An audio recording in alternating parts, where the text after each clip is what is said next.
Ako po si Romeo Poquis, retiradong general at patuloy na sundalo ng bayan. Wala ho dapat ako dito ngayon dahil 40 anyos na kayo akong nagserbisyo sa bayan, sa ating militar. Pero alam naman natin na ang ating bayan ay lumuluha at nagdurusa. Narito tayo ngayon para ipahayag ang dapat nating ipahayag sa mga taong namumuno sa atin. Ang United People's Initiative po ay binuo natin dahil sa mga nangyayari sa bayan na tulad dito. Mayroon mga nagsasabi sa akin na ako po daw ay nagbuo nito dahil ito ay may political na intensyon. Ang United People's Initiative po ay isang movement, isang kilusan na non-partisan, non-political, non-violent at sumusunod sa ating batas. Kinasuhan po ako na sabi ni General Garcia dahil sa paglalahad ko ng mga katotohanan. Wala po sa akin yun. Handa ho akong makasuhan. Handa ho akong makulong. Handa rin akong patayin. Inialay ko ang buhay ko sa ating bayan. Sinasabi nila, ako daw po ay Duterte. Ginagawa po natin itong mga protestang ito dahil gusto nating umupo ang presidente, si Vice President Duterte. Totoo po, tumulong po ako sa kampanya ni President Duterte noong 2015. Kasama po akong bumuo ng alyansang ALDAB, Alyansang Duterte Bongbong. Hindi ho alyansang Duterte Cayetano, alyansang Duterte Bongbong Marcos noong 2016 eleksyon. Noong 2022 eleksyon, ito ang nakarang eleksyon sa presidente. Mga kaibigan ko po, mga sibilyan, mga military, mga volunteers po, binuo namin ang BBM 2.0 sa kanyang kampanya. Agosto pa lang po ng 2015, nag-umpisa na kami mag-organisa. Nagkaroon ng mga programa, BBM 2.0 para sa kampanya ni BBM sa 2026 at 2022. Wala pa siyang katandem noon. Noong nag-decide si Inday Sara na makipagtambal sa kanya, ang aming grupo, tinawag namin BBM Sara 2.0. Kaya sinasabi lang Duterte ko, hindi ho. Ang ginagawa natin ho dito, wala hong kasamang politika. Ganyan ho ang UPI. Pinatunayan po namin to ng maraming beses. Katunayan po, minsan lang po kami nakita ni BP Sara nung kampanya ni Mayor Rodrigo Duterte noong 2015. Hindi ho kami nag-uusap, di na ho kami nagkita. Mati-check nila yan sa technology ngayon. Kaya itong ginagawa ng UPI, hindi po ito, advocacy po ito.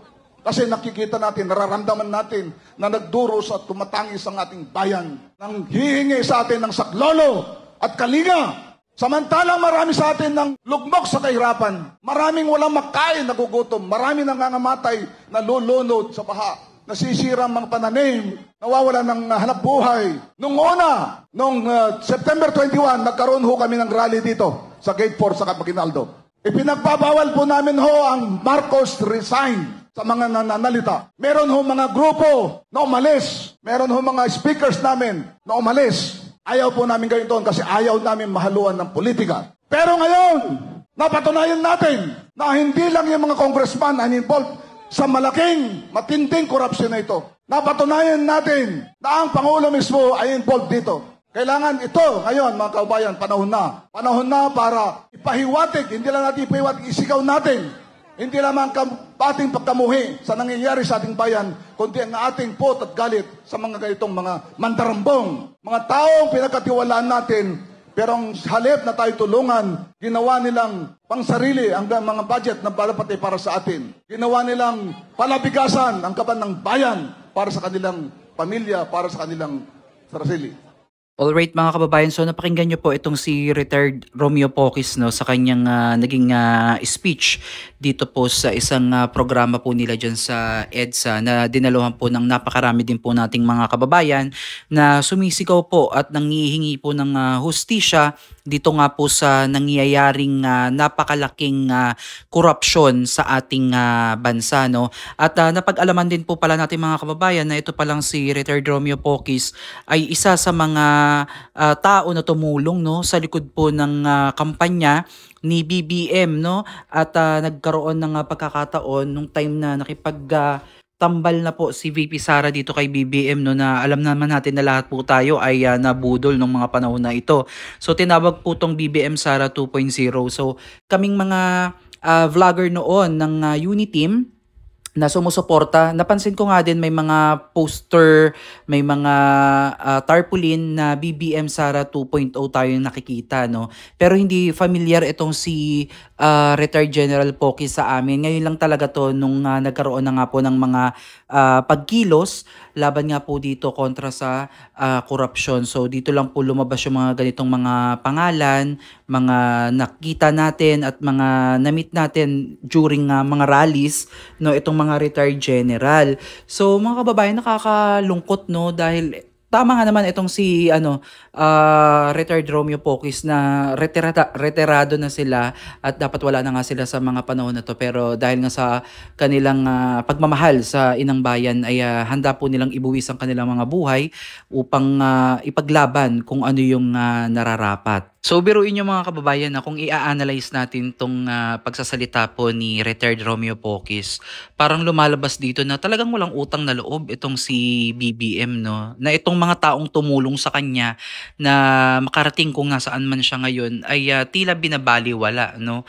At maging tayo, isang malaking example na lang yung taong bayan, no, na nagbigay sa kanya at nagtiwala ng mandato bilang maging pangulo ng ating bansa. At ngayon na nakikita po natin na ano ang nangyayari ngayon sa ating bansa, no? Puro kaguluhan, puro hinanakit ang ating nararanasan. At kagaya nga po ng nangyayari ngayon sa malawakang korupsyon na talaga namang hindi na po mapipigil, no?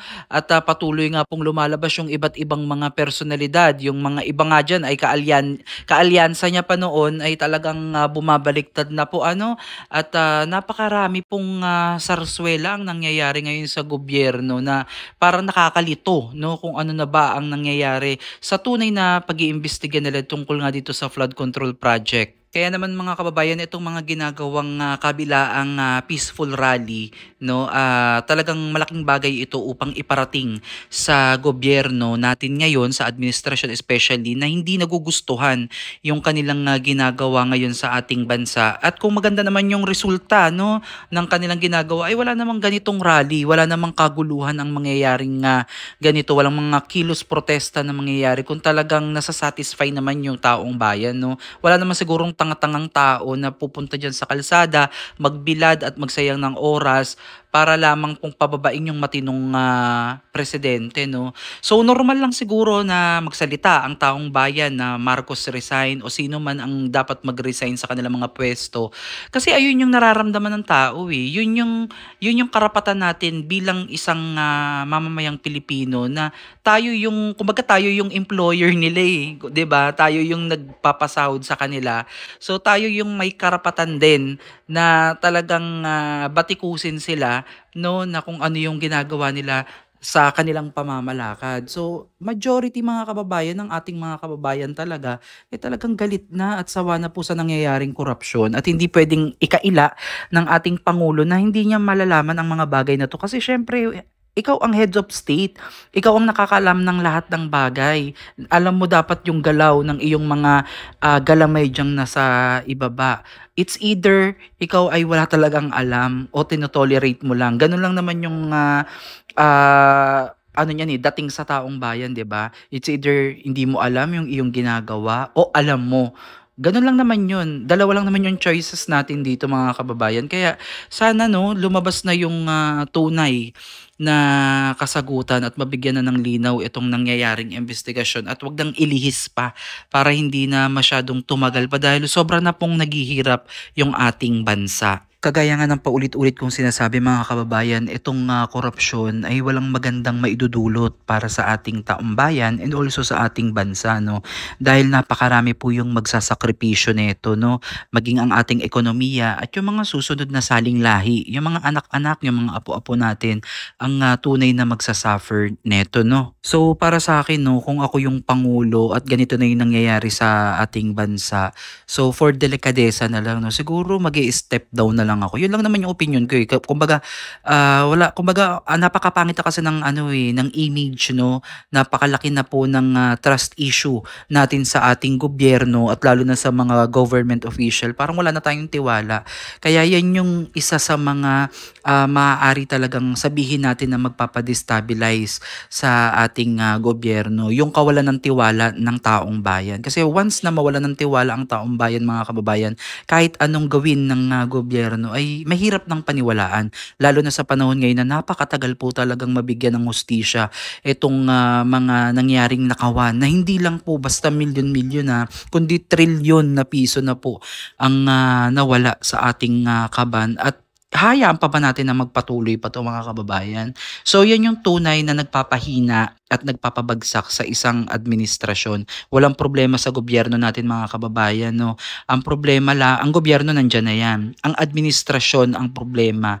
Dahil ayan po yung nagpapalit-palit eh. Pero ang gobyerno natin may sistema po yan at dapat po nating protektahan yan at galangin. Hindi po natin pwedeng i-bend ang law na kagaya ng nangyayari ngayon, no, na pwedeng baluktutin yung batas. So, hindi ganun, mga kababayan. Stick to that at respetuhin po natin kung ano yung nakasaad sa ating konstitusyon. So again, mga kababayan, hindi naman ako political analyst na talagang napakagaling, no, pero bilang isang mamamayang Pilipino na ordinaryo lamang, ay ramdam mo bilang isang taxpayer yung sentimiento ng bawat isa na napakahirap po talaga ng buhay natin, no, sa panahon ngayon. At hindi biro itong usapin na 'to at dapat po talaga tayong makisali at makialam sa kung ano yung pambansang issue upang wakasan na itong kahibangan ng ilang individual na nakaupo ngayon sa gobyerno. Muli, maraming salamat, mga kababayan, at panoorin niyo yung kabuuang konteksto nito dito po sa kanilang page para mas maunawaan niyo po kung ano yung pinanggagalingan nitong aking reaction video.